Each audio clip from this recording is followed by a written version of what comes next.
right. Welcome back, everybody, to the second half of the afternoon session. Our next speaker will be Dipankar Dutta on the PRAD experiment and the incredible shrinking proton. So we can wait 10 or 15 seconds, but then I'll hand over to him. So we can start basically whenever you're ready, Dee. Okay, so I think I can start now?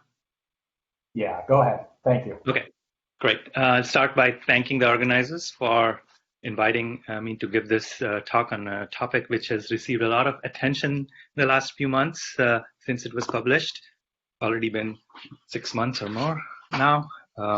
And so here's my quick outline. I'll start with a quick introduction of the physics and the proton radius puzzle itself, and talk about this novel experiment PRAD and its results. And then I'll talk a little bit about other experiments and future prospects, but I don't, since this is a very short talk, I'll have only time to cover about one of the future experiments coming up. So it's safe to say that the study of the proton has revolutionized physics.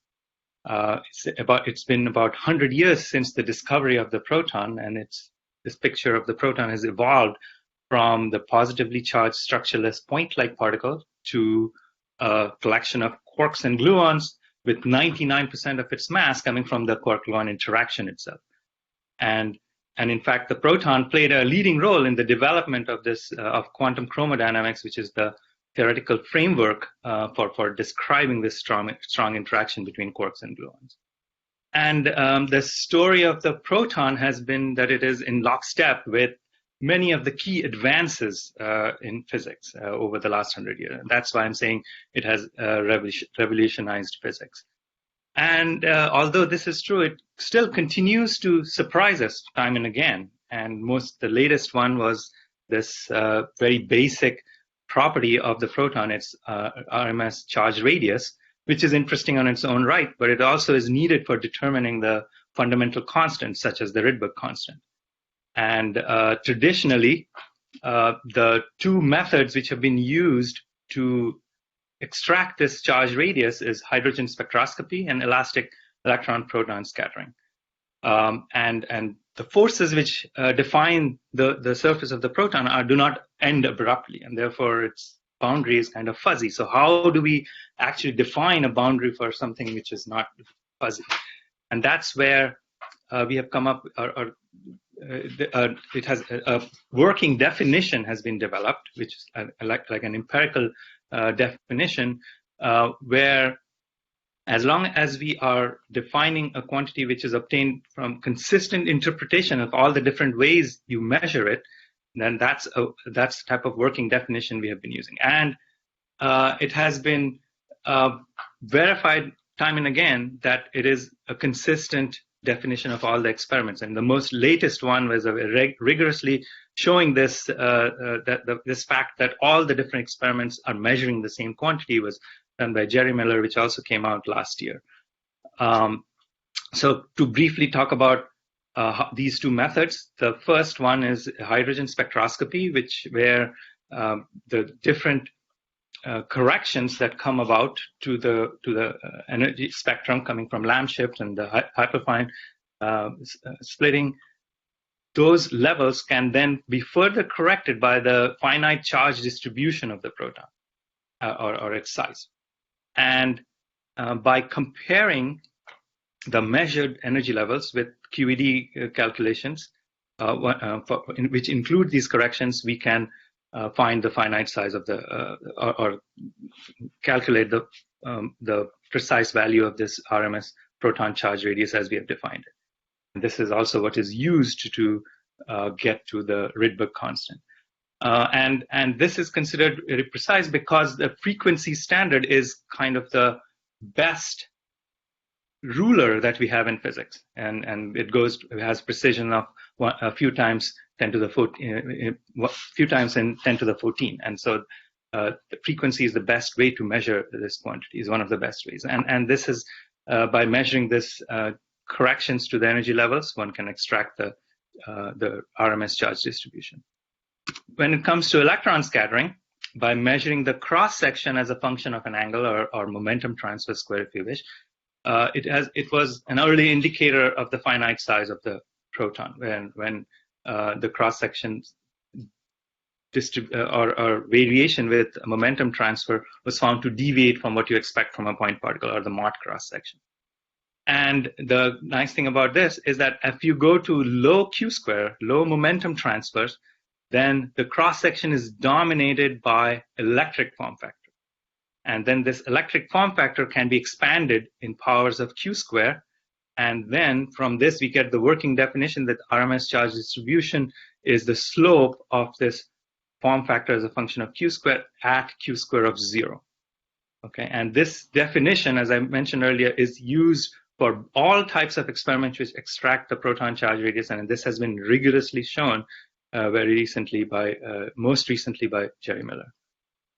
And so before 2010, the situation was such that the hydrogen spectroscopy and the elastic electron-proton scattering results were all consistent with each other, and everybody was happy that this is a nice little result which is consistent from all different ways we were measuring it. And charge radius of the proton was considered a settled question.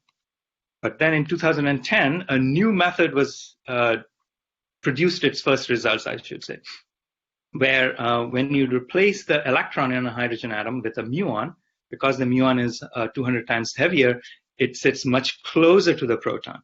And in fact, the probability that this muon is inside the proton goes up as mass to the power 3, and so that's about 1 million times more sensitive to the size of the proton.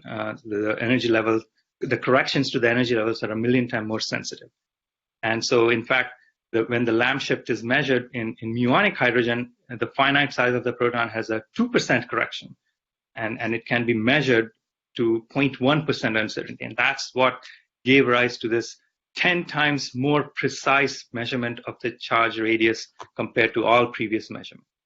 And when those results came out in 2010, they were ultra precise. They were at q squares of about 10 to the minus 6, corresponded to q square of 10 to the minus 6 GeV square, but they were also 8 sigma. There was an 8 sigma discrepancy between all the previous measurements of using electronic hydrogen or regular hydrogen. And in fact, in the same year, there was an extensive electron scattering measurement which was performed at Mainz, and which turned out to be consistent with all previous measurements. And together, there was this 8 sigma discrepancy between the two. So this was the situation in 2010, and this is what is known as the proton radius puzzle. It seems like the muonic measurements are very different from the regular hydrogen measurement. And this basically started a scramble to explore numerous possible ways to resolve this so-called proton radius puzzle. And some of the methods I have listed here, there was suggestion that it may be that the QED calculations were incomplete, or maybe there is additional corrections to the muonic Lamb shift, and the higher moments to the charge distributions, which we are truncating, or maybe have a larger impact than what we thought they were. And then maybe the extrapolation to 0 had some problems. And those were some of the traditional or regular physics ideas that were put forward. And then there were some new physics type ideas where maybe there is a lepton universality which is violated, and so muons and electrons interact differently. Or there is some new force carriers. Those were some of the ideas which people explored, but none of them were able to satisfactorily explain this discrepancy. And basically, it called for new experimentation. So the new experiments you could do were repeat the hydrogen spectroscopy, and in fact, 3 different groups started to repeat these measurements. Then you could do muon scattering, which hadn't been done before, and the Muse collaboration is doing that, as you heard today earlier in the morning, that the Muse collaboration is measuring both muon and electron scattering using the same device. And in addition to that, you can also do electron scattering experiments. And so PRAD was approved in 2011 to do this experiment, and was completed in 2016. And there are a few other new experiments which are in the horizon, the PRORAD and ultra low Q square in Japan, but I won't have time to go over those. So in 2018, this was the new situation. That is, the 2 of the hydrogen spectroscopy groups had completed their measurements, and they found one of them to be consistent with the muonic results and the other consistent with the old results. So basically did not seem to solve the problem at all. And then came PRAD, which was completed in 2016, as I said. And this was a novel experiment because for the first time we were using a calorimetric method. That is, we were not using a magnetic spectrometer. I'll go into these points a little bit more details a little bit later, but let me just list them out first. And then for the first time we were also using a windowless hydrogen gas flow target at JLAB. And this method also involved an innovation of using elastic EP and molar scattering at the same time, so that you could normalize with respect to the molar. And a few additional features involved a large 5-meter vacuum chamber, and all of these, because of the forward scattering angles that could be covered, we were able to reach the lowest Q-square reached by electron scattering experiments. So this experiment ran in Hall B in 2016 using 1.1 and 2.2 GeV electron beam.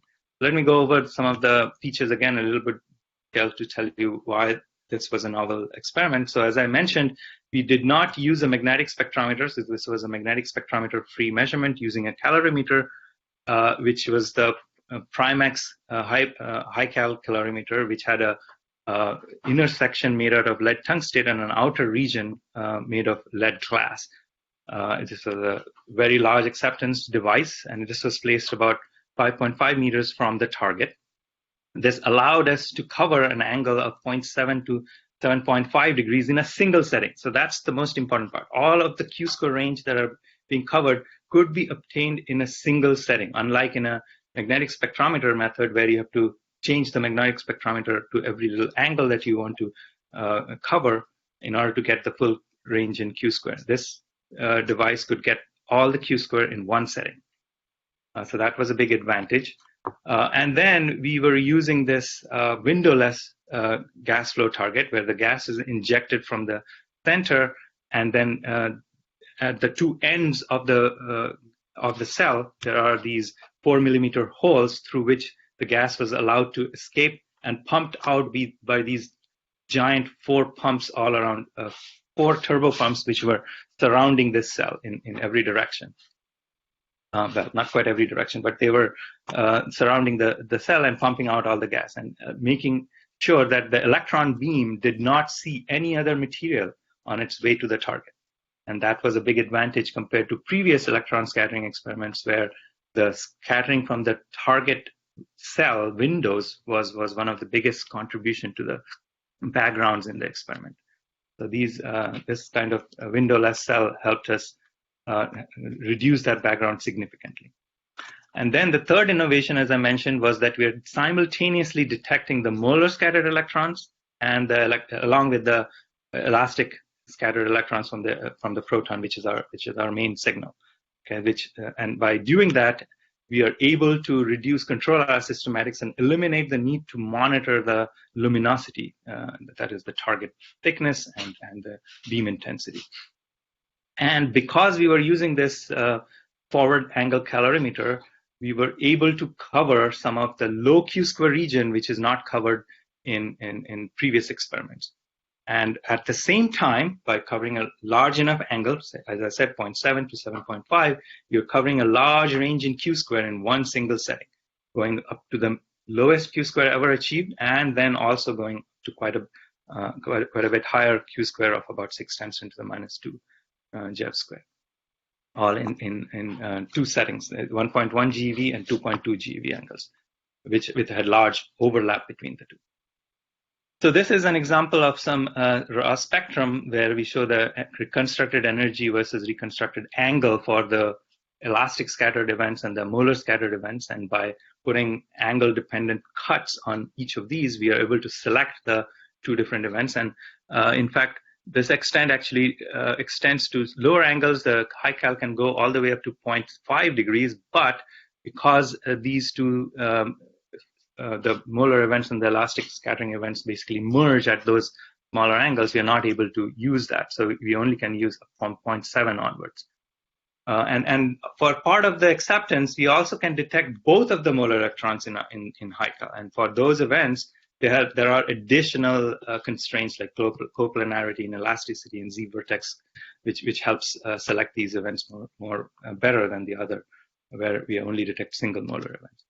And so by using the elastically scattered electrons and the molar scattered electrons, we are able to then extract the EP elastic cross-section and normalize to the molar cross-section. And this can be done in two different ways. As I said, those events where we detect both of the molar electrons, there we can do this for every angular bin or every Q-square bin, if you want. And in that situation, the detector efficiencies cancel out. And for the region where you don't have both the molar electrons, you integrate over a small angular energy region. And there, we do need to know the detector efficiency precisely. And so both methods were tried, and both were found to be consistent with each other. Of course, the bin by bin was only available for a smaller fraction of the full acceptance, but they were consistent wherever they were overlapping. And this is the cross-section. The elastic cross-section is a function of Q square, which was extracted from the data, and shows the range of systematic uncertainties for these two beam energies. And as I said, the way to extract the charge radius is then to use look at the slope of the form factor and then extrapolate it to Q square of 0. You know, typically what is done is to fit the form factor to a functional form and then extrapolate to Q square of 0. And in doing such a fit, and you always have a truncation of the higher orders in the form factor. When you go from the cross section to form factor, you're truncating some of the higher order moments, and that can give rise to model dependent biases. And in order to investigate this feature, we did an extensive program where we tested all different kinds of functional forms and different kinds of parameterizations.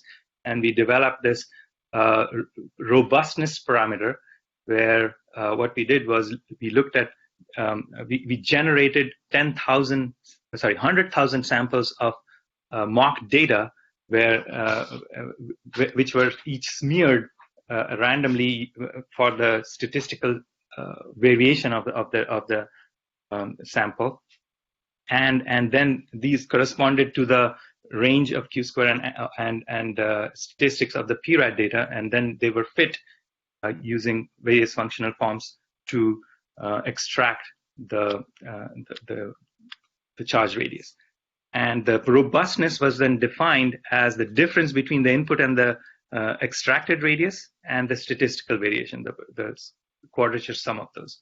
And using this method, we tested a bunch of different functional forms for a bunch of different input parameterizations of the form factor. And 3 functional forms were identified as the best, or the most robust: rational 1-1, second order Z transform, and the second order continuous fraction. Of these, the rational 1-1 was found to be the most robust, and that's what we used finally to extract the charge radius.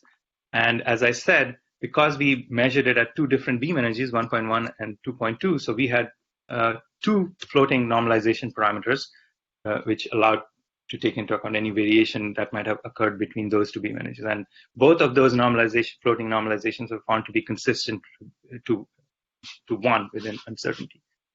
And then using the rational 1-1 functional form, we extracted the proton charge radius, which, when plotted along with all the other measurements up until then, it shows that it is consistent with the lower or the smaller charge radius that was found by the muonic result, and clearly pretty inconsistent with all previous modern previous electron scattering measurements, which is about a 3 sigma difference. And this was what was published in Nature in 2019. And within a few weeks of that, the third group which was doing the hydrogen spectroscopy method came up with their results, and all these 3 then lined up on one side of the corner of this spectrum, and the co-data then decided that they are going to change revise their value, recommended value for proton charge radius is this new value, co-data 2018, published in 2020, in 2019, and this is of course is dominated by the muonic result, but nonetheless it is a smaller value than previously said. And note that all three of these seem to be slightly smaller than the co-data value. So is there really an electron-muon difference still existing, which just hidden by the size of the errors? And of course, the other question is, what is going on with the electron scattering, previous electron scattering experiments and PRAD? Why is there a difference? And I should also mention that co-data revised their value of the Rydberg constant, which is considered one of the most precisely known constants in physics. And in 2020, Particle Data Group just came up with the new value of the proton charge radius, and in their review, they're claiming that the puzzle appears to be resolved. But as I mentioned, there are clearly several issues, namely what's happening with the electron scattering, previous electron scattering and PRAD, and also the new hydrogen results all seem to have slightly smaller value compared to the muonic results and the co-data results. So is that really an effect? And in order to explore that, we are proposing a new experiment, which is new improved PRAD called PRAD2, and it was just submitted to the PAC today. The difference is that we want to upgrade the high cal such that it is completely lead tungstate instead of just having lead tungstate in the center. It will be complete lead tungstate or all lead tungstate calorimeter, which will let us extend our uniformity of the detector throughout. And we also want to convert the readout to an FADC based system. Believe it or not, it used to be a fast bus based system. So it wants to be, we want to convert that into an FADC based system. And we will add an additional gem detector plane. So in PRAD, there was a single gem detector attached to the front of high cal, which was used as a coordinate detector. Now we will place two gem detectors separated by 40 centimeters, which will help us reduce this uncertainty of the gem efficiency, and also do some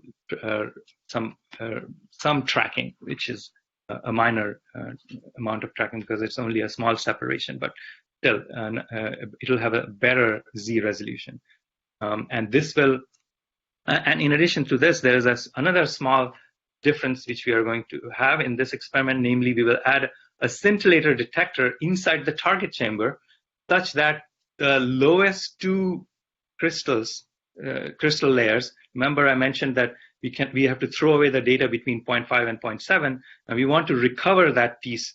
And for that, we want to detect the second molar scattered electron, which lies outside the acceptance of high cal, and we want to detect that with a scintillating detector inside the target chamber. Target chamber is huge, and there is room for this.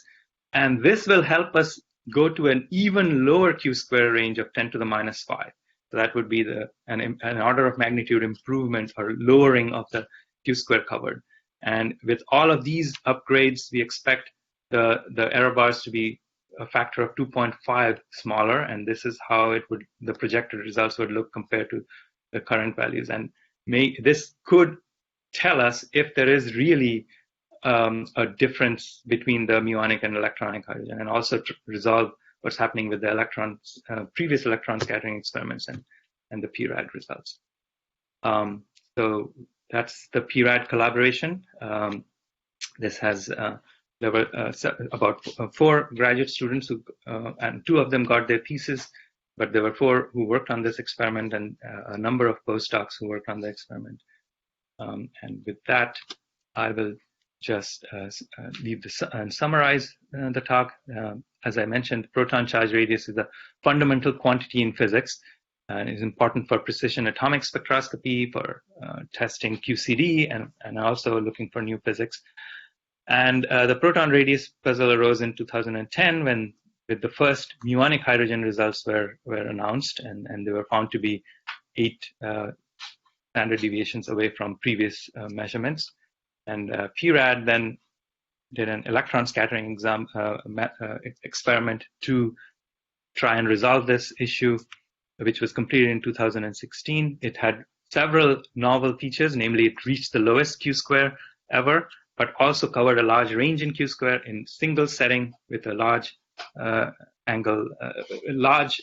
acceptance calorimeter, a high resolution calorimeter, and simultaneously measured motor and elastic scattering.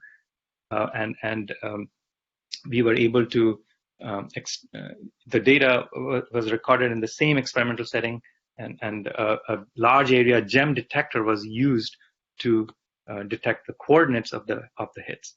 The PRAD results are found a small proton charge radius, consistent with the muonic results, and several other recent results from hydrogen spectroscopy also align with the small proton radius, which led to the CODATA result being revised, as well as the Rydberg constant.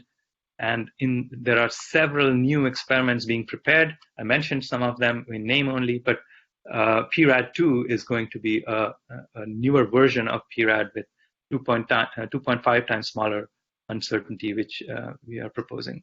And along with that, we are also proposing to measure the deuteron radius, which also happens to be a deuteron radius puzzle along with the proton radius puzzle, where the previous measurements of regular deuterium spectroscopy and muonic deuterium seem to disagree to about 5 to 6 sigma. Electron scattering doesn't make a big impact to these differences because of the uncertainty involved, but with DRAD, which is using the upgraded setup of PRAD2, we should be able to reduce the electron scattering uncertainty and make an impact on the deuteron radius puzzle itself. Okay, with that, thank you. And that's got a couple of questions in the queue here. First is from Mont. He says, nice talk. Can you discuss a little more the Rydberg story and how it actually affects the previous spectroscopy results? Last week, Jerry Miller seemed to cite that as a significant component of the radius puzzle solved. Yeah, so let me go back to this plot. So as you can see, the 3 newest hydrogen spectroscopy results came out, 2 of the 3 came out to be consistent with the smaller radius. There is a third one which did not, and there is the current thought is that there might have been some issues with that, and they are going to repeat this experiment themselves, or they are looking into it. And there is another group which is trying to repeat the same transition. So these are different transitions. The 2 purple points shown here are, although they are spectroscopy methods, but they are looking at 2 different transitions. And so this group is going to try and measure the same transition as the Paris group, which had the larger result. This green point is a completely different method. And all of these are consistent with the smaller radius. So that's why CODATA decided to change it, I guess, revise their value. All right, thank you. Got a second anonymous question, or question from Anonymous. Could you say a few more words about the deuteron radius measurement, deuteron radius puzzle, perhaps?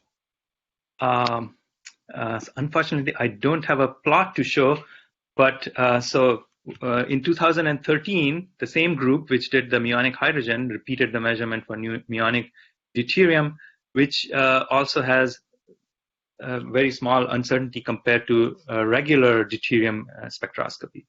In addition to that, you can also measure it using, you can measure deuteron radius from the hydrogen result by using isotope shift. And that usually is thought to have even smaller uncertainty.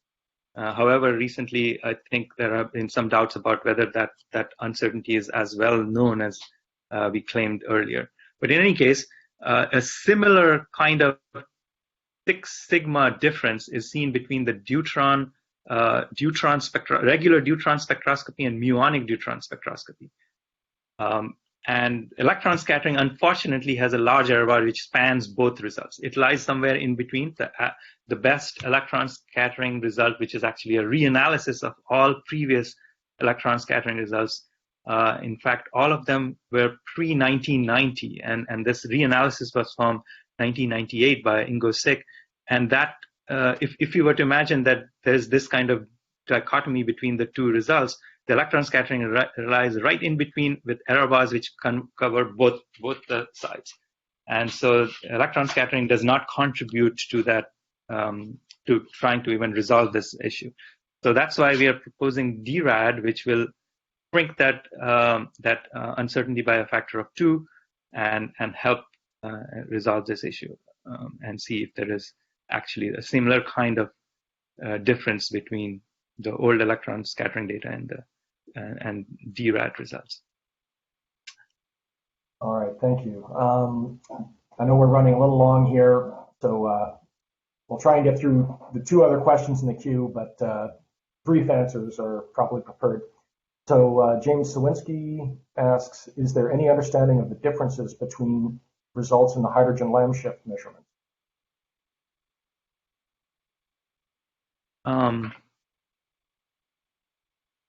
They are, I mean, in the sense that they are different transitions and people are checking their, so there is going to be a new review which is going to come out, which will analyze this question in a lot more detail. And I really don't have information to disclose about that. But these are, as I mentioned, there are different transitions, and sometimes there are systematics which are not being considered. And so all the different groups who are doing the hydrogen spectroscopy are also, just like the electron scattering field is trying to do experiments in different ways and try to answer this question, whether there were some systematics which were not considered in making the older measurements.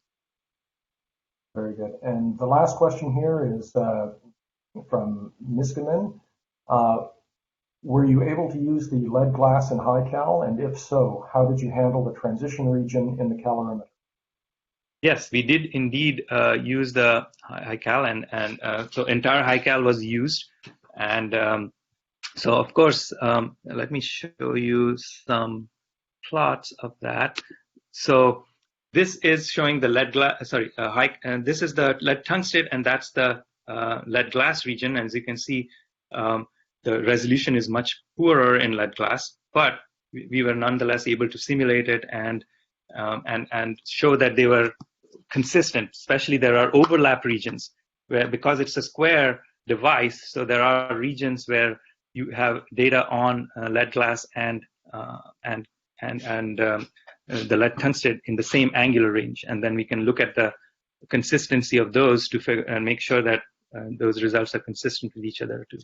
And so we were indeed able to use both. Just one had poorer resolution compared to the other, and required us to handle the transition region very carefully through simulations. All right, thank you very much. So I just wanted to make one comment. There's no time to go into it, but I'm sure you're aware that there have been a number of reanalyses of the prior EP scattering data that they would argue use more rigorous or a better, in their opinion, approach to the fitting, and those values give results that are consistent with 0.84 value. Right. So yeah, I mean, that's true, and we didn't get into that controversy. Yes. Yeah.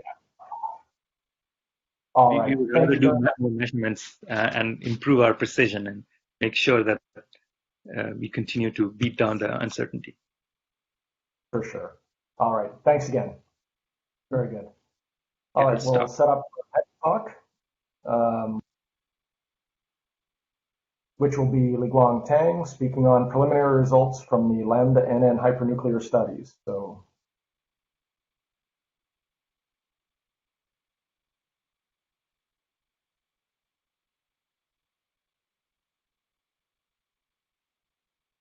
Get you to share your screen. There we go. Hey. And if you could clear that Blue Jeans events bar at the top, just click hide. Clear this one? That's correct.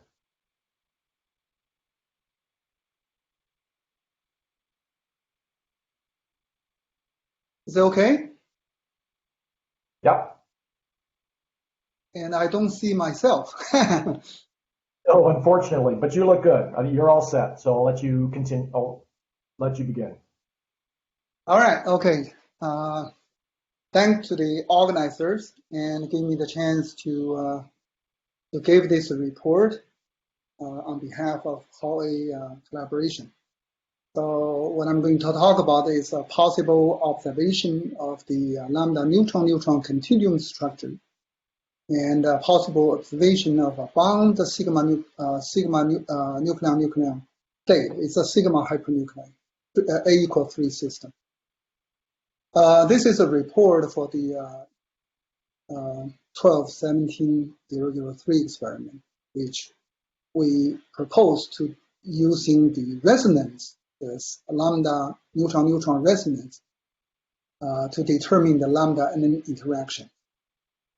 Let me go through the introduction. So the understanding of the baryonic interactions that can include all flavors is one of the essential goals of nuclear physics. Now, in terms of nucleon-nucleon interactions, there are plenty of scattering data, which theorists can fit for potentials, low energy properties, scattering length, and so on and so forth. But for the same purpose, the beyond nucleon interactions, the heparon-nucleon, heparon-heparon interactions, the scattering data are extremely limited, and some of them even none. This is why the hypernuclei have so far been predominantly used as a laboratory to study these baryonic interactions in some sort of an indirect way, try to understand the heparon-nucleon interaction. The hypernuclei so far we're dealing with is strangeness. Hopefully, it can serve as a gateway to include other flavor. At Jefferson Lab, the hypernuclear program was built somewhat started 2000. With electroproduction, we focusing on lambda nucleon interactions. The experimental data so far from hypernuclear study has made a significant contribution to gaining information about the lambda nucleon interaction through the description of the hypernuclear structure and the spectroscopy. However, there are some still puzzles, even though the description are quite reasonably well, but some with a higher precision and some puzzles remain. One of them, for example, is charge symmetry breaking. You probably also hear the thunder outside my home. So this puzzle actually urging us, if it's possible, to get more direct lambda nucleon interaction data. To review the status of the scattering data, one can see that the nucleon-nucleon interaction, there are plenty of the data. So now, in terms of a lambda proton scattering, there are at least some data, right, which can be used to evaluate the fit for the model, but the status uncertainty, the fitting uncertainty is very large, and particularly at the low energy property are not precisely known. But in terms of a lambda neutron, there's no data exists at all. So therefore, when model the baryonic interaction with the charge symmetry between this, one have to rely on the knowledge about lambda proton scattering and assuming both of them are identical. Now, Now let's take a look at the charge signature breaking. Is from the hydrogen 3 and helium 3 nuclei by this is the isospin doublet by study the one nucleon removal energy, so-called binding energy, the binding energy difference, and then excluding the Coulomb interaction. Then it was found that the charge signature breaking is at the level of somewhere at the 80 keV, and which is very small. So that actually lead to say the charge signature breaking, at least from nucleon in the nucleon interaction sector, is ignorable, negligible, small. One can get good approximation without including such charge signature breaking. So in the common baryonic interaction model, most commonly is by treating the lambda proton, lambda neutron interaction basically identical. However, the recent high precision study for the isospin doublet for A equal 4 hypernuclei, that is helium 4 lambda, the ground states, and study the ground states of hydrogen 4 lambda of its ground states. It was found that the charge symmetry breaking is not negligible. It's several times larger in the nucleon case. And this large charge symmetry breaking is not, the origin is unclear. Of course, there are some theoretical study by saying that for this particular A equal 4, by somehow introducing the lambda sigma coupling, lambda sigma interactions, and assuming several some component by assuming some kind of a strength and component, the theory study says there is a possibility, it is possible to reproduce such large charge signature breaking. But unfortunately, how is this lambda sigma coupling? There's no data to even prove that our knowledge to the lambda sigma interactions actually is fully correct. So therefore, the experimental data directly study the lambda neutron interaction becomes extremely valuable if one can actually think about the experimental method. Now, as I already present many times here already, that more recent study by heavy ion beam at GSI, TIM6 beam hitting on the stationary carbon-12 target and look into the two-body decay and three-body decay from two-body and three-body lambda hypernuclear weak decay. And this figure here only shows the two-body decay. Is in the two-body decay mode. And this, by looking at this decay mode in the environment mass over the background, there is a quite wide excessive enhancement over background. And study of this enhancement by looking into the weak decay, particularly the lifetime. The lifetime was found as 189 picoseconds.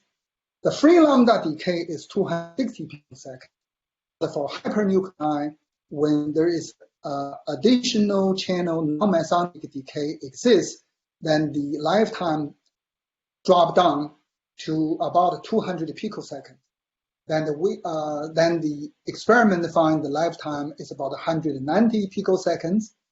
So based on that, it was claimed a bound state of lambda neutron based on the lifetime measurement. But subsequently, there are many theoretical analyses made a calculation using the current hyperon-nucleon interaction models, and this bound structure cannot be reproduced. So basically, all models rule it out as a bound state. But there are also, recently, there are more and more theoretical study shows that a physical resonance is possible. So it's then there are also studies that with such resonance be observed by using some post-search type of theoretical approach, then the lambda neutron interaction strength actually can be extracted. So here I just show one of the models study. This is using a pairwise interactions of rank 1 type of separation potential by separate the 3-body potential into 2 2-body potential neutron and then a lambda neutron. And then assuming the lambda neutron potential is the same as the lambda proton to begin with. And the neutron-neutron potential is directly fitting the neutron-neutron scattering data to extract more accurately the potential, but the lambda neutron potential and try to fit the lambda proton scattering data, but use it as a lambda proton to begin with. Then use several leading models to describe such lambda neutron interaction, and then to solve this coupled 3-body potential together to solve Fadiva's equation into the second complex energy plane to get eigenvalues. Then gradually step up by increasing the so-called lambda neutron potential each step by 2.5% to see whether physical, if the lambda neutron potential slightly different than the lambda proton, then whether a physical resonance can appear. So at the beginning, all models predict there's no bound states and there's no physical resonance. It's basically sub-threshold threshold. The real eigenvalue is the bonding energy or excitation energy. The imaginary part of eigenvalue is the natural width. So it was found that there's no need to increase much by increasing by only 5%, which is well below the fitting accuracy to the scattering data. The physical resonance does appear. So and then by continually changing the strength, a full spectroscopy appears. So in this region, this is a real resonance. So that means if a lambda neutron-neutron resonance can be found and precisely measured, and we will be able to, for the first time, obtaining the experimental data that can tell us the lambda neutron to determine the lambda neutron interaction. So that's why it's extremely important. The Jefferson Lab experiment E12-17003 was proposed after such collaborated study with the theorists and identified that E prime K production mass spectroscopy actually is the best way to searching for such a state because of the precision. Of course, the cross-section is unknown. Nobody knows the cross-section information.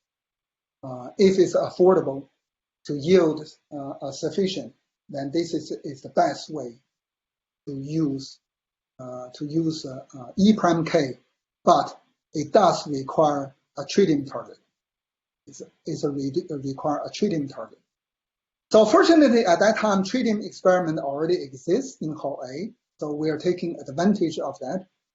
And although the experiment was not optimized because when we are using HRS standard equipment without any try to reduce the effort, the minimum angle is large.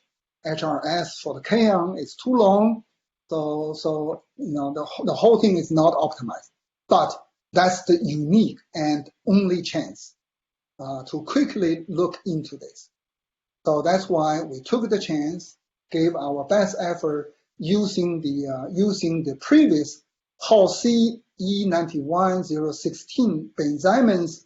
That's the first Hall C K-on production experiment using the limited data to get the best extract possible yield, to get a yield estimate, and have this experiment proposed.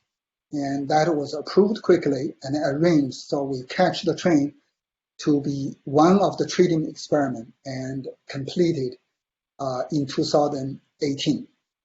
So the general configuration, as I said, we are using standard 2 HRS spectrometer, the left arm for the scattered electron, the right arm for the reaction kaons.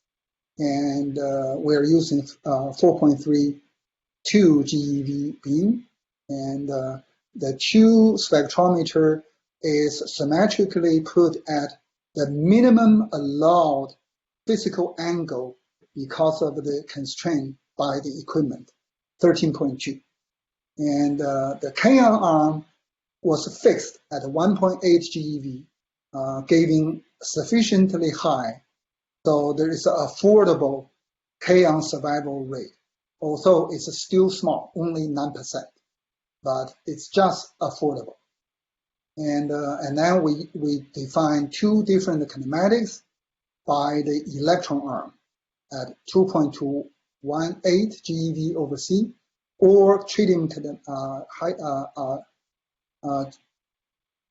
hydrogen kinematics 2.1. Actually, this is probably wrong. This 2 number is reversed. It's reversed. Anyway, so let's take a look at these 2 kinematics. The purpose of having 2 kinematics is that we need to precisely measure the binding energy. So therefore, we are using the non-mass of lambda and sigma. So in the tritium analysis, the tritium threshold is optimized in the largest kinematics acceptance. But in the hydrogen kinematics, we will be able to measure lambda and sigma simultaneously. Both have a non-mass. So equivalent speaking, this lambda is right here, and the sigma is right here. So by able to precisely in the energy, momentum, physical kinematic space, using this non-mass, we'll be able to calibrate the kinematic space as precise as we can using these 2 non-mass.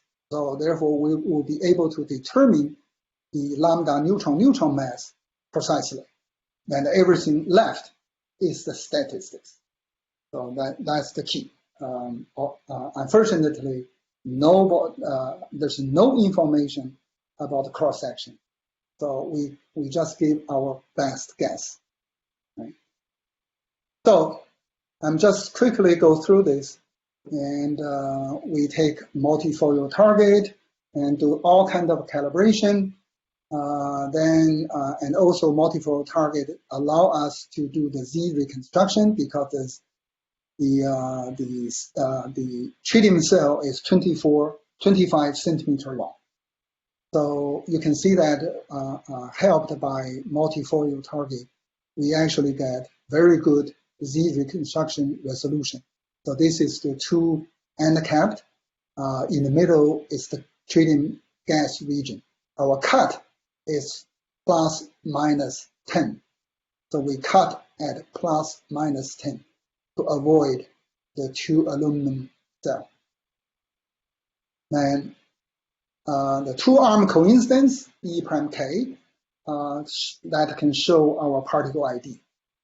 So this, number one, the timing resolution by taking into account of flight path difference, time of flight all the way to the target, and time of flight itself is very good.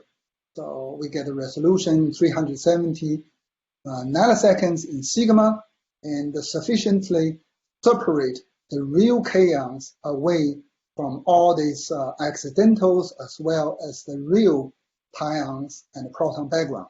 But unfortunately, you can see that even with our best effort to do the particle ID, there is still potential protons and pions survive. That means all this accidental is not from kaon, it's actually from proton and pion background. The main reason is the two aerogel detectors, which are more than 20 years old. And all the PMTs are dying. And just right at before the experiment, we made a test. We find that the average number of photoelectrons is only at the level of in between 2 to 3. So we know the efficiency is extremely low. So although we use a linear amplifier, made the aerogel work, we've been actually working with it. But because the average number of photoelectrons is so low, the detection efficiency is very low. So it turns out that we lost almost 50%, 50 to 60% of kaons mixed because the low efficiency in detect kaons. That is one drawback. So that's why the system, the survival rate is low. The kaon is clean in terms of timing, but the detection efficiency is very low. That is the hard part to this experiment. And by using the syslite, we optimize the angle reconstruction matrix, and we also using the hydrogen data as well as the aluminum from the end cap. We optimized our momentum matrix. So here it shows the lambda sigma 0 spectrum from hydrogen. And you can see that we reach the desired, we expected resolution, 3.5 4-West half maximum for the lambda and 3.2 for the sigma as expected. The mean value, the peak center is, lambda is right as published mass. The separation between this is 76.94. The particle data book separation is 76.96. So there's only 20 keV difference. So that ensured the systematic error in terms of determining the lambda neutron binding energy is very, very small. Everything is dominated by statistical. So this is a very good calibration. Now, this is tritium data that are analyzed in the hydrogen kinematics. We want to verify there is a hydrogen contamination. So the quasi-free actually is a triangle right here. This is a tritium. But on top of it, there is an additional peak right here. The wet agreed with the previous lambda sigma spectrum. And it turns out this is about 2%. So checking with the other tritium experiment and particularly marathon experiment, we actually had agreement. We actually had a good agreement that there is a 2% hydrogen contamination in the target. And there's a little peak right here. This is actually contaminated by just a small amount of aluminum events leaked into this region by cut at a plus minus 10 centimeter. Although the overall total number is very small, it won't affect the overall data. But somehow in this spectrum, it picked up right there. So, okay, so let's take a look the lambda neutron spectrum. And in this spectrum, the green line here is the accidental background. So this is analyzed by including 38 accidental peaks to reduce the fluctuation, and then scale down by 38 and overlay. So this tells general shaping of the background. The solid line right here is actually the quasi-free production distribution, quasi-free distribution. So this actually, what we did is we used because this experiment in terms of momentum transfer Q square is almost same as Ben Simon's 91016 experiment. So for that experiment, they did very systematic quasi-free analysis using the Hall C, same C analysis, same C simulation by using RT Fermi momentum distribution for the simulation. So the simulation is a nice histogram showing the quasi-free. Then what we did is we fit the function of that distribution, and then we use the function lay over here after taking into account of the acceptance cutoff. The acceptance cutoff factor started at a different location. So to basically, the HRS has an earlier cutoff for the sigma portion. So almost the entire sigma quasi-free being cut it off. But in Ben Simon's experiment, the quasi-free actually has a very nice sigma quasi-free showing. But because SOS has a very long flat region, but the Hall A HRS is cutting significantly. So that actually eliminated almost the entire sigma quasi-free.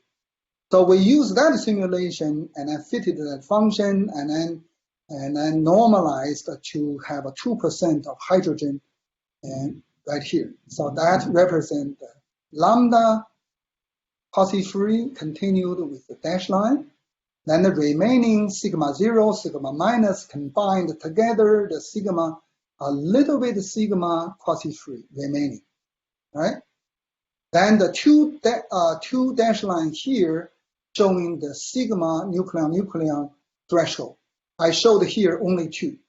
And there is a sigma minus deuterium threshold is about in the middle of the 2. So to save space, I didn't draw it. It's in the middle of these 2. So these 2 represent the lowest threshold, and this one is the highest threshold. And then there's another one in the middle. So let's take a look at the feature of the spectrum. So right at the lambda n neutron threshold, we do see a possible structure, possible peak right here, right? So this possible peak, it appeared to be the resonance we're looking for, right? So, and we did our best, try to fit it. So it is very, very difficult because the statistics is so low, and it's very difficult because the required number of degree of freedom in terms of fitting it. So we have to use a very fine beam. The one way to fit it is fitting the peak, focusing on the peak by using a very fine beam, give a better, but that will underestimate the shape of the background. That gave a little bit more bound. The other way to fit it is include a little bit wider region, include the background shape, and then that overestimated the background because the remaining number of beams from the peak will becomes less, then that is more favor unbound than we took average. After taking the average these two, we find that the best possible the fitted position of the first peak is right at the threshold. But you can see that because of very low statistics, the fitting statistical uncertainty is terribly large, right? So on the other hand, we also see unexpected, another enhancement somewhere around 8 MeV. So this one is unexpected, and the nature is unclear. Could be that this actually is a broad enhancement over in this region, but somehow split and opened up and looks like a narrow because of the low statistic. But still, even if someone can if theory can actually have good study, may actually explain. But to us, we certainly did not expect it, and for such enhancement in this area, because a neutron is an unbound system. No one actually expect any structure, and why there is enhancement. This one we don't know, but certainly the most interest is the first peak. So this could be the one we are searching for, but the yield rate is certainly way under our estimation, almost like 8 times smaller than we hope to have from our best guess. The other, so the unfortunately, as I said, because the status is too low, so certainly there's no sufficient significance to make a definitive identification. And so therefore, high statistics can give not only the precision, but also can give decisive identification. So that's why this is very important. And unfortunately, for this experiment, we didn't have it. The other thing we want to mention here is quite interesting.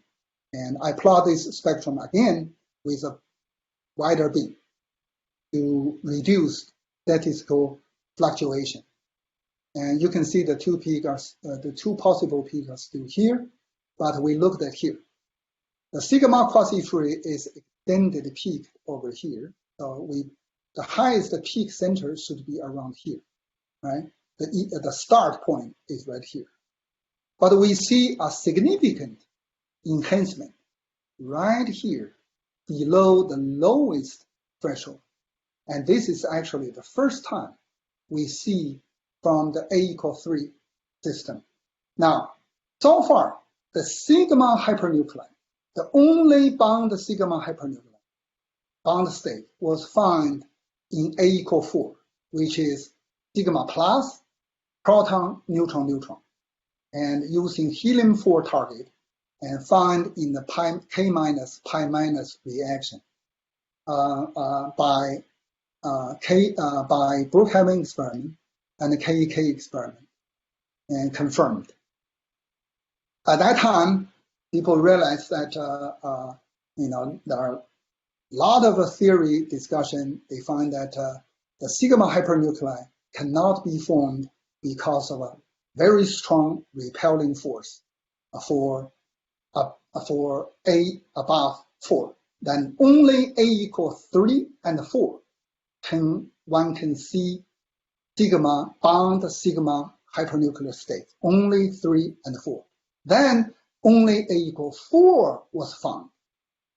Several experiment effort using helium target, both at Brookhaven and KEK, and probably JPark, and on helium-3, and none of them found it. Using K minus, pi minus on helium-4, and these are the 3 possible structure. And the first 2, sigma plus, deuteron, or proton, neutron, these 2 can have isospin mixture. And there's no such bond states found. Now, Ben-Simon's experiment also did extensive study on E equal 3. And that is E prime K reaction using also helium-3 target that produces sigma 0 deuteron mixed with a sigma 0 proton neutron, and then at a higher threshold and sigma minus proton proton. Then at that experiment, other than a beautiful lambda quasi-free and a beautiful sigma quasi-free, and an in between in this region, other than the continued distribution, there's no enhancement at all. Therefore, sigma 3 was found by looking at all these isospin states, and none of them appeared. But in this experiment, we using tritium experiment. These are the 3 possible structures. But if you compare all these isospin structures, and also the lowest threshold mass is the sigma 0 neutron-neutron channel. So by comparing all this, and it looks like if this is actually real, it's possible or likely this is actually a sigma 0 neutron-neutron bound state. So this actually could be the first experimental evidence, the existence of sigma A equal 3 sigma hypernuclei. And the significance is that in order to make the sigma A equal 3 sigma hypernuclei to form a bound state, some particular term of the sigma potential, the sigma lambda coupling potential, has to be strong enough in order to be bound. So therefore, this A equal 3 sigma nucleon find this bound structure can actually give experimental data for the first time to actually study the sigma lambda sigma interaction. So this is actually also very interesting and very significant come out from this experiment, right? So let me summarize the result. Now, the possible observation of the resonance is certainly very interesting.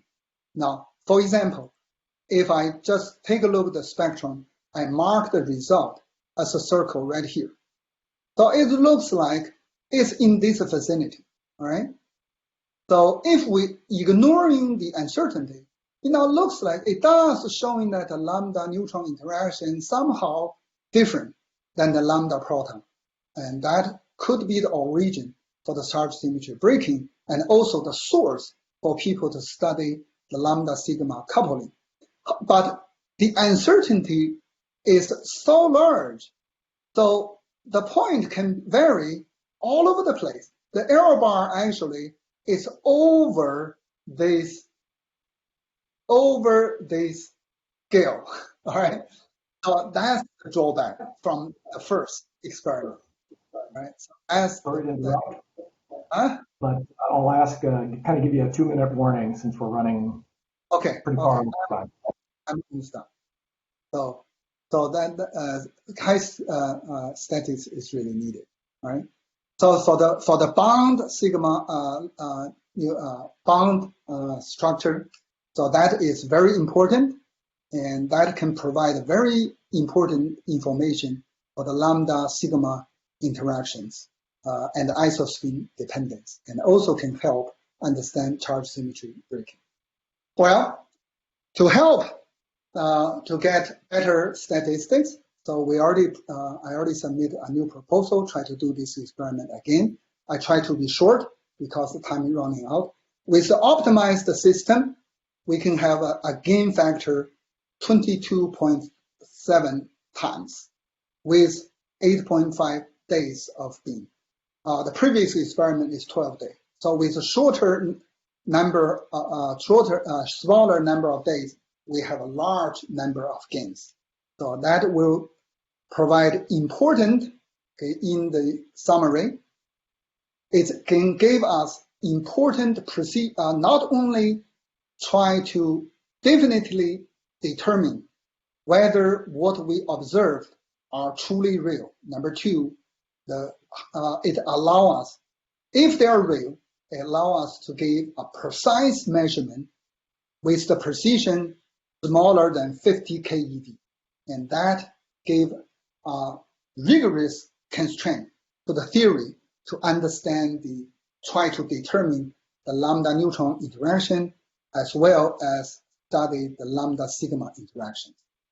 So this new proposal is trying to run after completion of the hypernuclear experiment using the same setup. The only difference is reinstall the tritium target. Of course, the target we require will be shorter.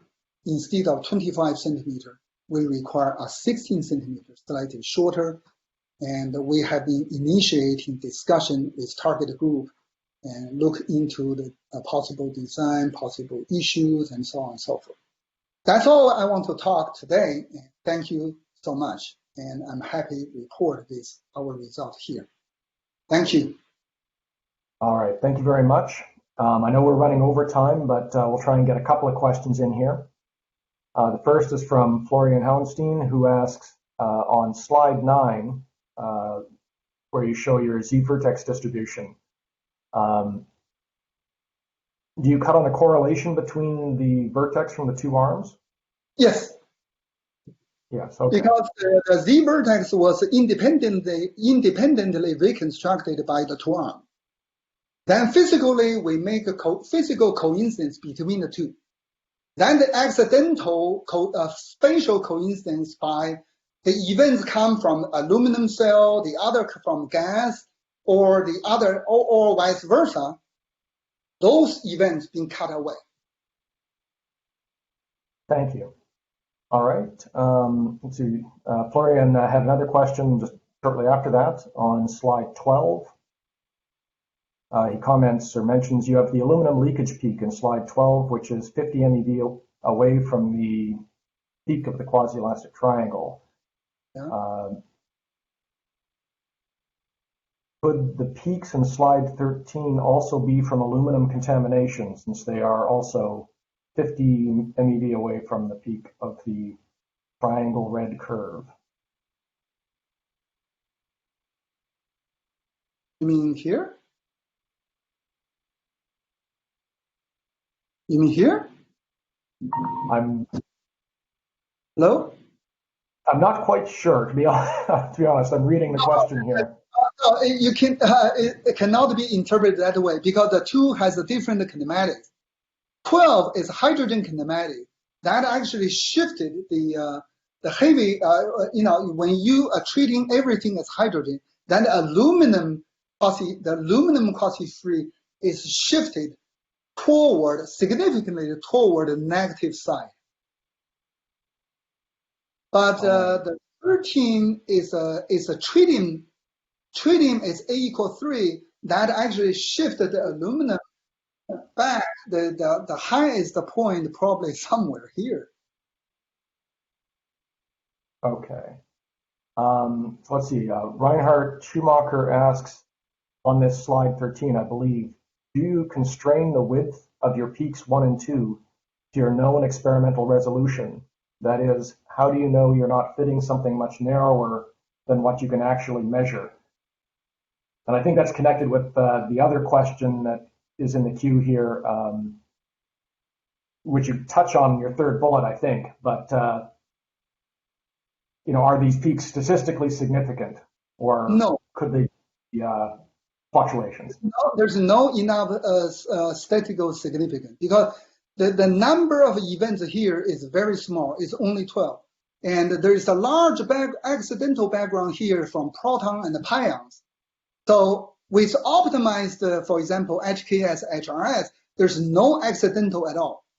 But if there's no accidental, then there is a forward to fit. You can have a significance. But with such high accidental, and then there's only very little statistic, the significance is not there. Right?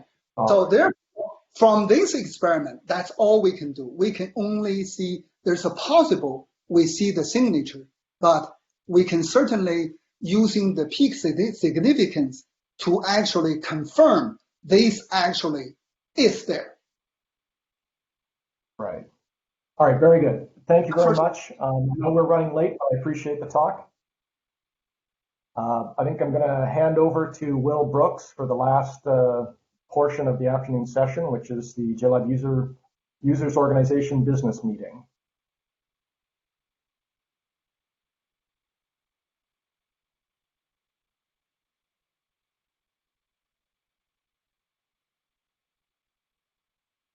Okay, can you hear me?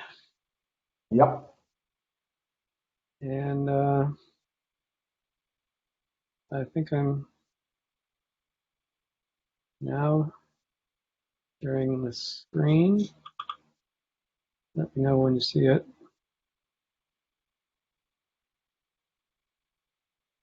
So I can see the blue jeans window. There we go. Okay. And you may want to clear that blue jeans event. Yeah, there you got it. You're good to go. Thank you. Okay. It's all yours. Thank you. So this is the business meeting. I will be brief. I already showed the JLUO purposes in my first talk this morning. If you want to discuss any of that, we can. This talk has these points as an outline, and I think I better not read this also, but for your reference, these are the topics I want to cover, often very briefly. So first is a non-governmental email list subscription. So we stay in touch with you all, the JLUO community, by email. And we have two email lists. One is the famous Cougar list, which has 1,200 people on it. And the other is this other one with a very long name, which has only 120 subscribers on it. And I would like to take this much of your time to point out that we can serve you much better if you subscribe to both, because some things, an increasingly larger number of things, cannot be posted on the Cougar list anymore.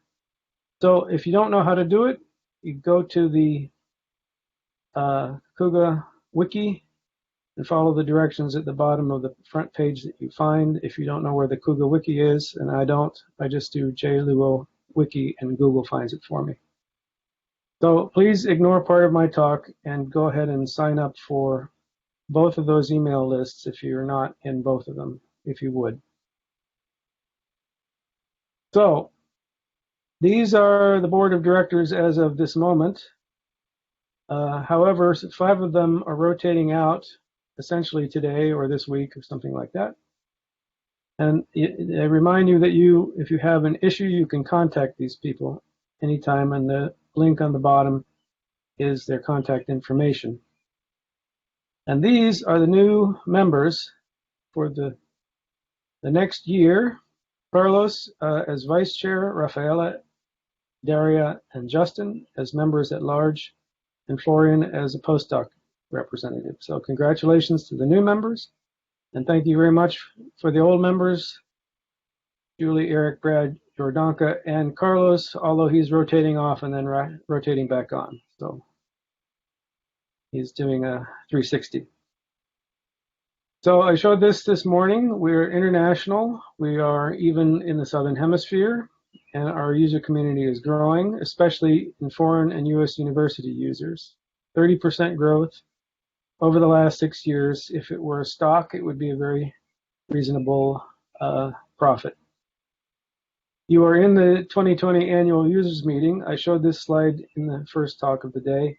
I just want to thank again to the organizing committee of Kent, Lorelei, Susan, Ed, and Amy, and the people that also contributed to the event for their great work. And if you haven't yet signed up to the Slack channel, this is the same link as it was this morning. These slides are already posted on the agenda. And again, a reminder, the EIC software tutorial and simulation question and answer session, both on Wednesday, and our first ever virtual poster session, including videos and all kinds of fun stuff on tomorrow. So some areas that we have discussed recently, these difficulties with access to the lab for non-US citizens, getting somewhat better. Ban on Russian citizens coming from some Russian institutions. I don't think it's better. Please let me know if it is better. As far as I know, it's still going on. The latest thing, two things, are the multiple types of visa problems affecting our community and the evolving anti-racism movement in our own community. So spend the next 5 or 6 slides on those. So a lot of the expertise in the visa issues comes from Kent and Ed, who helped provide this information. So there's something like 4 different issues related to visas for foreign grad students, postdocs, and junior scientists. So what we really would like to do is first raise the awareness because people still are not aware of the problems, and learn how to track them and gather information on problems our community has had. And we've already started that. I'll show you the results in a slide or two. We want to share the information with the Jefferson Lab leadership at their request, and we want to help people sort of respond to these issues in ways that they choose to, because the APS is already doing a lot of activity along these lines and keeping people aware of the problems. So problem number 1 was delays on visa documentation processing. This only a month ago was 9 to 12 months for the H-1Bs, and this is long enough to where it was about to ruin the careers of quite a few of our younger people who were trying to stay in the U.S. or get a new level of job. But as of a few days ago, it's decreased to 2 to 4 months delay for H-1Bs. So that's a good trend. And the main reason apparently was the pandemic, although we don't, of course, really know the real root main reason. But so this got better. And if you're curious about these things, there's a link at the bottom of the page that allows you to check the current processing time in case it reverses again. We sent an email to the Cougar mailing list on June 2nd. This is it. I won't read it to you. It was, the point person is Carlos Munoz, who is our current foreign user specialist on the board. And he got 12 responses to this email within 48 hours of problem stories with visas from different people. And so this is a summary of the problems that he encountered. I seriously doubt that this is exhaustive. I think if we sent another request for stories and anecdotes, that we would get another dozen. But these affect people from Italy, China, Europe, Japan, Iran, and so forth. So the trouble is real, and the percentage of the community is not that small. So here's 2 more categories of problems. The OPT, which I will define in the next slide what it means for. It stands for, it's a visa program that enables training of young people for a limited amount of time. And it has been threatened, but not canceled or frozen yet. And the APS organized some kinds of actions about writing to the Congress people and so forth to try to get them to consider not getting rid of the program. And then the H-1B visa program is threatened with a 2 to 6 month suspension. These are 3 news articles in the press about it. They're not necessarily consistent with each other. If you do a Google search on H-1B visa Trump, you will find many hits that say it's going to be implemented today. Now we'll see, and it's not completely clear if this is affecting people in the country. It's certain to affect people not in the country trying to get a visa. So the optional practical training is the full name of the OPT visa program.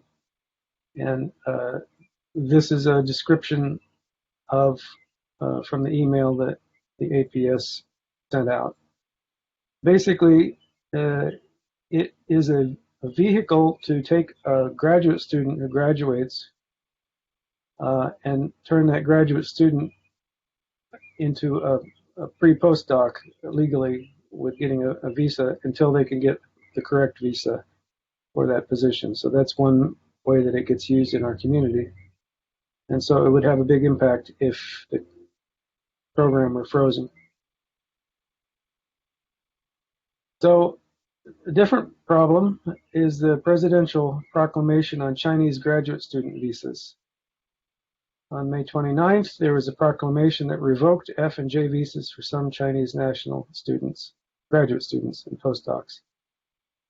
And the problem is that, or the focus is that it has to do with universities that have close ties to the military in China by something called a military-civil fusion strategy, where fusion doesn't mean nuclear fusion, it means fusing the military and the civilian population, I believe. So some have suggested this only affects 3,000 to 5,000 students in STEM fields in the US. That still seems like a rather big impact, but the language of the proclamation could be interpreted more broadly, and in that, it could get to be as much as the majority of Chinese graduate students and postdocs. So we are concerned about the implementation of the policy because there's a lot of freedom in the way that it's worded, freedom of interpretation or escalation. One of the actors in this is the Australian Strategic Policy Institute, and this is referenced. There are 7 universities that are closely aligned with the Chinese defense industry, and this is just a graph from one of their publications showing that between 16 and 40% of the graduates of these universities are now working in the defense system. So there's kind of a pipeline there. There's a lot longer list of universities, and so the Australian Strategic Policy Institute lists many universities. It categorizes them in terms of risk, and so the implementation could focus on just a few, like these that are listed here, which have some rather familiar names for some of our communities, or the longer list. So I think what you can do is to become more informed, more educated, and spread the information around that you find. Encourage your colleagues to join both of our mailing lists and share the message, as long as you don't share it on a federally supported email address, so that we don't get into trouble with appearing to lobby on government resources. Also, your universities can be active in tracking and responding to the issues. The APS is continuing quite a bit of work on this topic, and we would like to hear of your problems or impacts on the visa delays or other related problems. So, changing topics from visa problems to societal events, you probably saw that on June 3rd, Stewart sent an email concerning the impact of the death of George Floyd. I thought it was quite a good message. And subsequently, there were many national and international demonstrations and protests and a one-day STEM strike, which CNBC says was involved more than 5,000 participants and 2 scientific journals. And also one of our chairline members, one or more, participated. And Julie Roach, in particular, took the lead on developing a position on this topic. the short-term and long-term topics of the particular death of this individual and the anti-racism movement that is rising up. And so we would like to implement lasting and impactful changes because we have some level of systemic racism in our collaborations and in the institutions of our field. Let's evaluate that and try to reduce it or eliminate it. So some of the possible actions we have thought of, but we invite you to suggest more. First of all, our local collaborators can get stopped by the police, and it could end badly at times. So we suggest the possibility of writing a letter to the Newport News City to advocate for de-escalation techniques. Because people who come to JLAB, sometimes they're young, sometimes they're from other places, they don't know how things work in the US, and they don't look like the average person on the street, and we want the city to realize that these are young scientists, and we want them not to be having unpleasant experiences. Ed Brash already talked with the Newport News Police Department training officer, and he has information if you're interested on how they approach training, the principles for interactions with the public, what they do and don't do in traffic stops, and also information on private security guard training in Newport News. We could meet with the JLAB guards to ask them at what point they would call Newport News Police Department for backup and what their level of assertion might be in an incident. And Julie's proposal is to gather anecdotes and testimonials on racist or related experiences within our collaborations. If you think there aren't any, it's probably not true. There probably are, right? These can be subtle experiences to everyone except the people experiencing them. And the idea would be to post them on a web server where we're allowed to post them to raise awareness. And also, she has gathered a lot of information in the terms of web links on anti-Black racism, specifically in the US and in academia. We could post those. So, changing topics one more time. This year, we did not have the Nuclear Physics on the Hill Day, but normally we would have a visit to the senators and representatives. This is a good educational experience for you to understand the system and understand your place in it. You are invited, and JSA provides partial travel funds for these visits. But you have to be on the right list because this kind of information has to be sent on a different email list than the KUGA. We have a JSA Initiatives Fund, for those of you who don't know. They fund outreach, they promote science and technology, they support conferences or workshops. You can apply. There were 28 projects funded in 2020, and the award amounts ranged from $2,000 to $125,000 for a total of $449,000. So thank you to JSA for these funds, and spread the word that this is a good program. We anticipate making some minor revisions to the JLUO bylaws. They do not quite match our current needs and practices in certain ways. If you're interested in this process, we'd be happy to have help.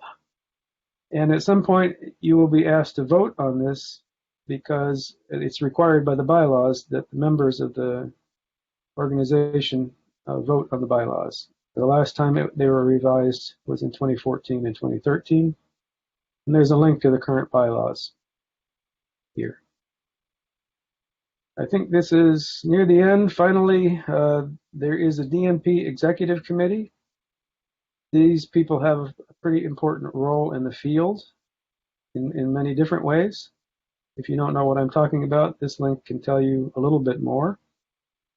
We are collecting suggestions for nominations to this committee, and these are 4 people you can email suggestions to who are kind of gathering them, or of course you can make your own nomination or organize your own. This is the current executive committee.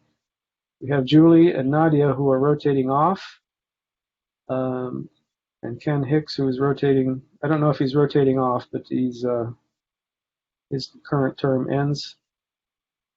So please send your ideas to Christian, David, Ioana, or Werner, and they will put them together. Finally, this is an announcement from Amy Schertz and Felipe Ortega of William and Mary that they would like to form a journal club, and in fact, they got funding for this from the JSA Initiatives funds. And so, if you're interested, this is a live form here on the link that you can sign up there. It's targeted for grad students and junior postdocs, but everybody is welcome. And the topic seems to have a 2-week lifetime, according to this group here. That's all from me. Thanks. All right, thank you very much, Will. We've got a couple of questions and maybe a comment in the queue here. So we'll start at the top. Nalanga Leonage notes that as part of the JLAB MedCon lockdown, all user registrations got, for non-staff, I believe, got canceled, and that requires normally about a week to go through the formal re-registration process. And he's asking why it was necessary to cancel all the active user registrations like that. Unfortunately, we don't have anybody.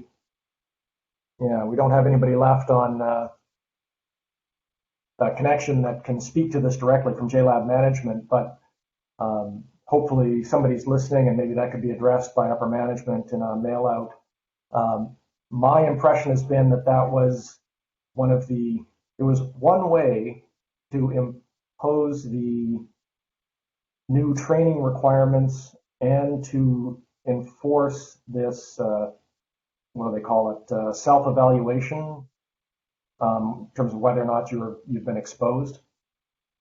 I'm not sure if there are other reasons or not, but yes, speaking as one of the people who's trying to restage an experiment in Hall C coming up quickly, that's one of the challenges that we're trying to run into, or that we're trying to address. Does that also affect building access instantly?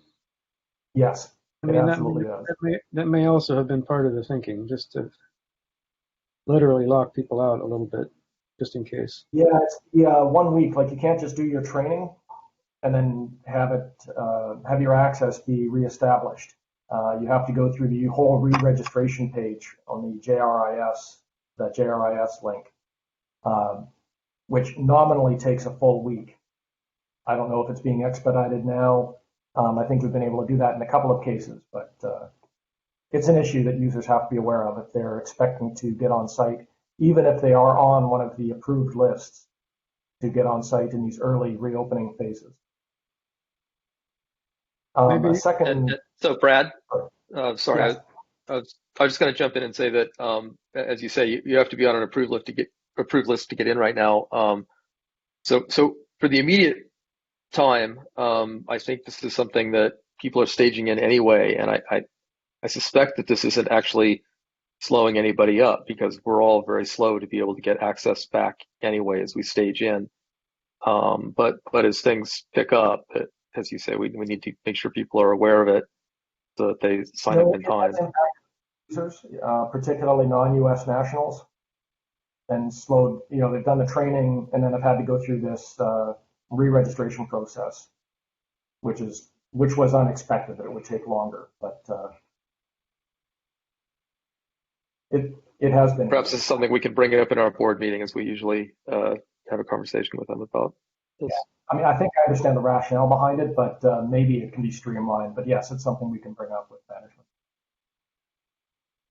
The second question or comment, question from Sebastian Kuhn.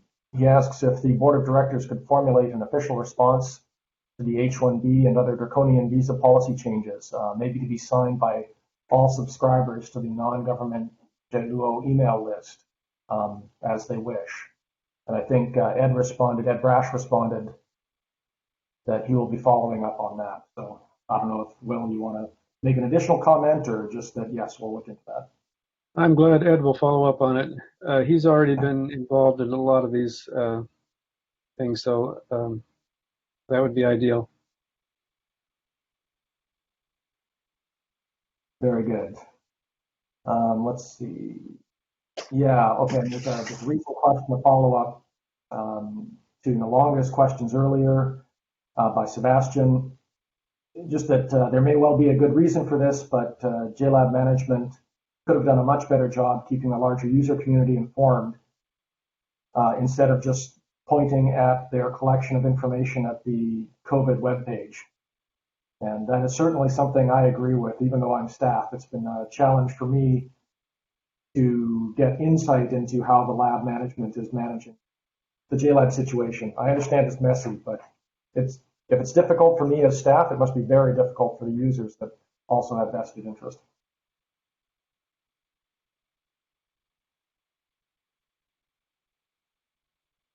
And I think.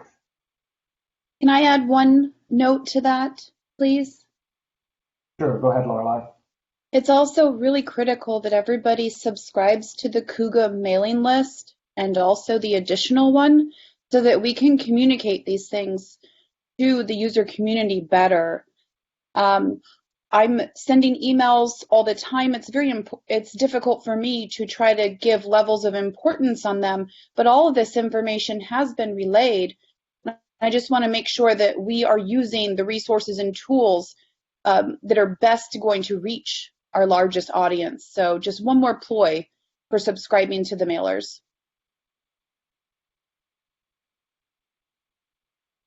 That's it. All right.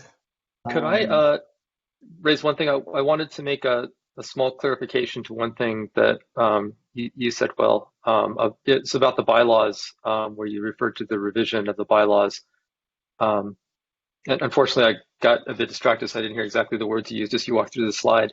I just wanted to point out that when you say minor revision, what you mean is that what we're trying to do is keep to the spirit of the bylaws, which is an elected board that's representing the users and so on.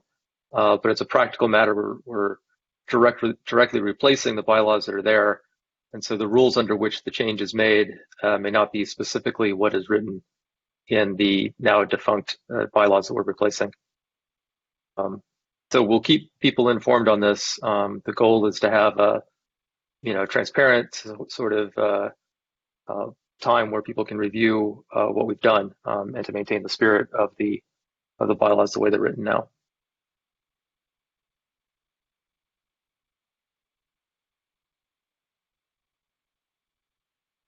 All right, thank you very much. So just, one last comment, if there are JLAB administration folks on the line. There's a comment in the questions feed here that there was no message that was sent out to users that their badge was expired or was disabled. That might be a useful thing. But as we say, we'll have to follow up on that with JLAB man. All right, I think we'll. Speaking for myself, the first time I heard about that was yesterday, because people tried to register for this workshop and were not able to because they had to wait 7 days, and that was some kind of mistake, I think. But that's the first time I heard about it. Yeah. Then I noticed it. I mean, maybe I missed an email. Of course, that's likely.